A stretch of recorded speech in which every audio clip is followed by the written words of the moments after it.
Hello everybody. I have been asked a few times now to make a video on making videos.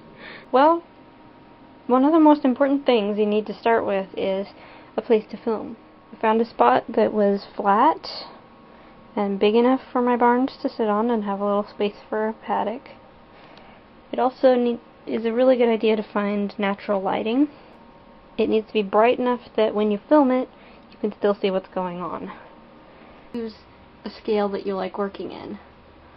Traditionals are my usual scale because they're really easy to grab and they're big and I can make a lot of things that go with them. Paddock Pal Safari size horses also make really good video horses because you can just grab them in certain places and your hands mostly don't go in the picture. If you want to use stablemates, it gets a little trickier. You have to get closer with your camera, make sure it focuses on them, because out of focus pictures are blurry. It's a little harder to get realistic motions with them. But you can get much bigger and more elaborate ranches. When you're choosing horses to use, I like to choose horses that are easier to grab. Like, she's not that easy to grab in a place that I can't film. If I wanted her in a scene, I'd have to only show like the front half of her to keep my hands out of it.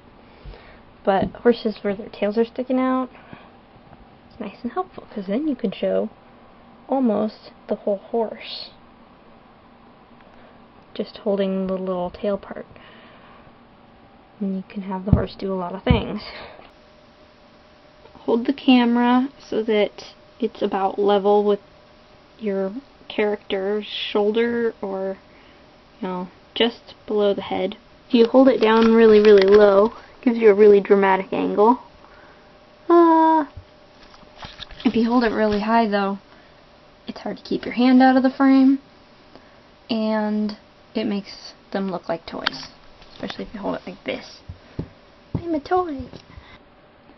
It really helps if the person that's talking is the one that's moving. So like if Dawn was talking, she's like, "Hi, Faith," and Faith is sort of moving around. It looks like Faith is the one talking. Another problem that I see a lot is when there's lots of noises and things going on and suddenly you can't hear what is happening with the horse. Or even sometimes when there aren't noises and the people are talking really quietly. "Hi, I'm Thor." It's like really hard to hear.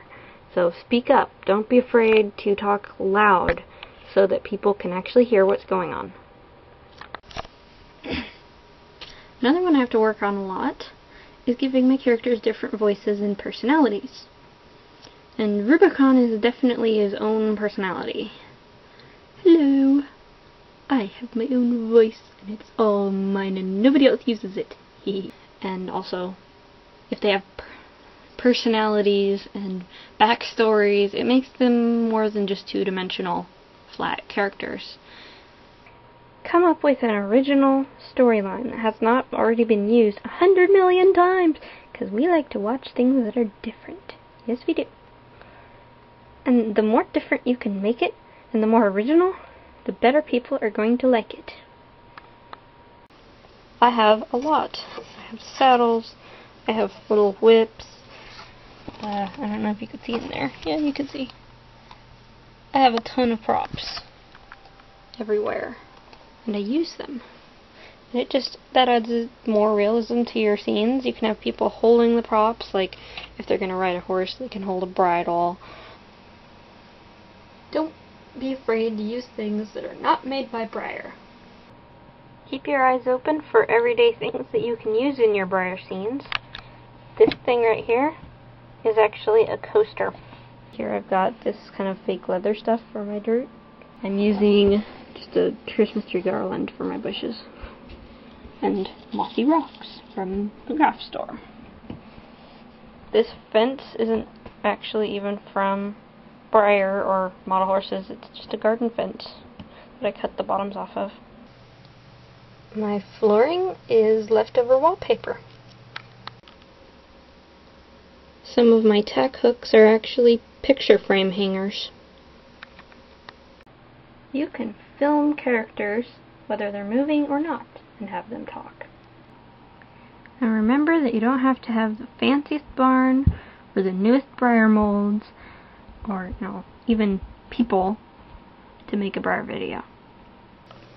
If you really want people to take notice, use someone in your videos who is just a little bit unusual. Don't have too many main characters in your story. That can get confusing. Keep it simple, because if your storyline is too confusing, people are gonna just stop watching, or they're gonna go, "What?" If you make your videos less than 10 minutes long, people are much more likely to actually sit down and watch them. Be respectful of other people and don't beg them to come watch your movies.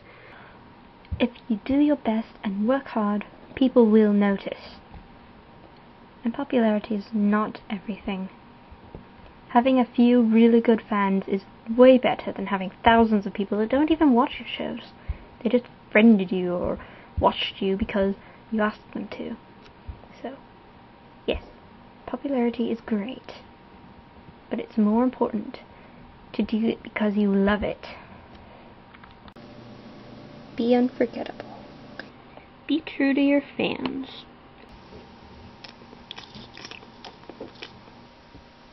So get out there and make your movies. Express yourself.